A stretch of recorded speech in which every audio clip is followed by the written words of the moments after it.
विश्व के कोने कोने में YouTube के माध्यम से हमसे गुरु मंत्र लेकर के वैदिक अनुष्ठानों में आगे बढ़ने वाले मेरे प्रिय शिष्यों, सज्जन और सन्नारियों, कई शिष्यों ने पूछा है, गुरुजी ऊपरी बाधा क्या होती है? तो हम पहले समझेंगे कि ऊपरी बाधा है क्या। इस दुनिया में 49 टाइप की हवा होती है। हरि पेरी ततहि अवसर चले मरुत वंचास 49 टाइप टू ईयर। तो वो जो हवा है उसमें 5 प्रकार की हवा तो हमारे शरीर में रहती है, प्राण अपान व्यान समान उदान, और इसी की वजह से हमारा शरीर चलता है। दूसरी बात होती है कि जब हम पूर्व जन्म में होते हैं तो कुछ पापक ग्रह हो जाते हैं, यानी कि हमारे हाथों से कुछ पाप हो जाता है। कुछ पाप ऐसा हो जाता है कि जिसको भोगने के लिए ही मानव शरीर हमें मिलता है। हम इस पृथ्वी में जन्म लेते हैं, माँ बाप के पास जो भी है उसके मालिक हम बन जाते हैं। लेकिन जो हमारे पाप कर्म हैं वो इस जन्म में हमारी कुंडली के अंदर ग्रह नक्षत्र तारा बन के आते हैं। इसी से पता चलता है कि जन्म लेने वाला बच्चा भाग्यशाली है कि अभागी है। अगर भाग्यशाली है तो कोई बात ही नहीं, लेकिन अगर अभागी है तो उसके जीवन में बहुत सारी तकलीफें आती हैं। और उन्हीं तकलीफों में से एक तकलीफ ये भी है कि उसका कोई दुश्मन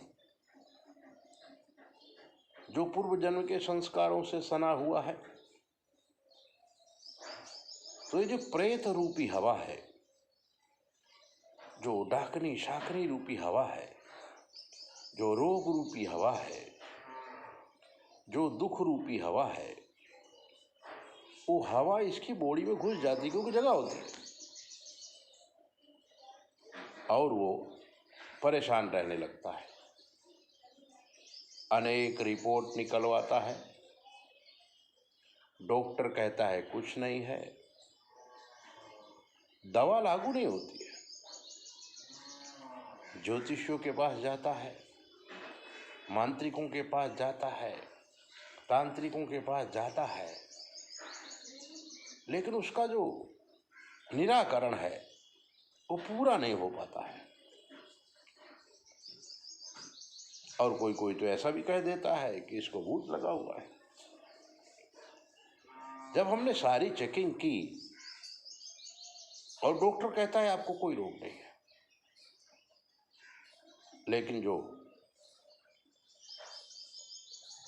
ओझा लोग हैं, भूआ लोग हैं, तांत्रिक लोग हैं, उन्होंने कहा तुम्हारे घर में प्रेत है, तुम्हारे शरीर घर में भी प्रेत है। उसका निवारण करने के लिए वो काफ़ी कुछ करते भी हैं। लेकिन मित्रों, बड़े से बड़े तांत्रिक आ जाए, बड़े से बड़े मांत्रिक आ जाए, लेकिन सामने वाले व्यक्ति को कोई फायदा नहीं होता है, वो व्यक्ति निराश हो जाता है। अब क्या करें? मंत्र जाप करता है, हवन करता है, विधि विधान करता है, अंततोगत्वा उसको कुछ फायदा नहीं दिखता है। क्यों नहीं दिखता है? क्योंकि जो चीज जड़ में है उसको तो पकड़ता ही नहीं है, और जड़ में पूर्व जन्म के पापक कर्म होते हैं, और हमारी कुंडली में वो पापक कर्म दिखते हैं। तो सबसे पहले तो हमें अपने ग्रहों का निवारण करना चाहिए, और वो भी चीला चालू विधि नहीं, वनस्पति तंत्र आती है। यानी कि हमारे शास्त्रों में 100 प्रकार की दिव्य औषधियों का वर्णन है, यूट्यूब में मैंने रखा भी है। तो वो जो 100 प्रकार की वनस्पति है, उसमें ग्रहों के अनुसार इनको कौन सी वनस्पति लागू होगी वो जान लेंगे, और उसके बाद उन वनस्पतियों के द्वारा हवन करेंगे, स्नान करेंगे, पूजा करेंगे, पाठ करेंगे, तो हमारे पापक कर्म धुल जाएंगे। और जब पापक कर्म धुल जाएंगे तो अच्छा कर्म करें।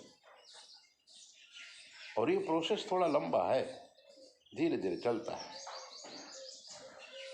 लेकिन दृढ़ता के साथ सनातनी परंपरा में विश्वास रखते हुए जब हम अपना जीवन जिएंगे तो हमें 100% फायदा होगा। ऊपरी बाधा 99% होती ही नहीं है। ये एक चित्त का भ्रम है, और उसी भ्रमित अवस्था में व्यक्ति परेशान हो जाता है। 9825200108 पर विशेष जानकारी प्राप्त करें। चैनल सब्सक्राइब करें, लाइक करें, दूसरों को भेजें। अपना ध्यान रखें। जय भोले।